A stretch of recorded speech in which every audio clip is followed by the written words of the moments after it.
Mayong adlaw, napasakamot sa mga otoridad ang napulo ka high-powered firearms ug uban pang mga war material. Kinihuman sa engkwentro tali mga tropa sa 75th Infantry Battalion kontra sa mga miyembro sa Communist Terrorist Group kon CTG sa sitio Nalindog, Barangay Bolhoon, San Miguel, Surigao del Sur.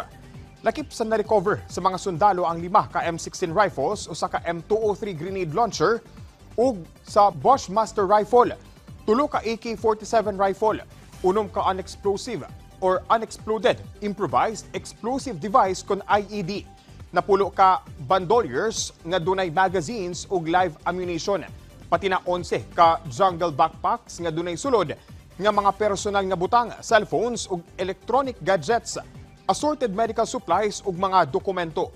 Una pa man ang engkwentro, nakadawat og report ang kasundaluhan bahin sa extortion activities sa CTG sa lugar, din ilang gitarget ang mga mag-uuma ug mga local traders. Tungod niini, nagpaygayon sa mga sundalo ug psychosocial activities alang sa mga residente sa lugar nga posibleng naapektuhan sa presensya sa CTG. Sublisab nga nanawagan ang puwersa sa gobyerno sa nabilin pang CTG members nga musurrender na aron nga makapahimulos sa Enhanced Comprehensive Local Integration Program ug Amnesty Program sa gobyerno. Isip pagpasalamat sa kontribusyon sa mga pensioner sa Davao Region, gipahigayon nitong Setyembre 6 ning tuiga ang Social Security System kon SSS Pensioners Day sa Digo City, Davao del Sur. Moabot sa kapin 200 ka mga pensioner sa Davao Region ang nitambong.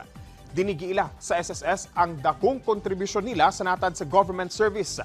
As of June 2024, moabot na sa lapas 3 milyon ang SSS pensioners sa tibok nasod. Ang SSS Pensioners Day na isubay sa 67th anniversary celebration sa SSS nga dunay tema nga SSS at 67, kabalikat ng bagong Pilipinas. Ug mao kadto ang mga nag-unang balita dinhi sa PTV Davao. Ako si Jay Lagang para sa Pambansang TV sa Bagong Pilipinas.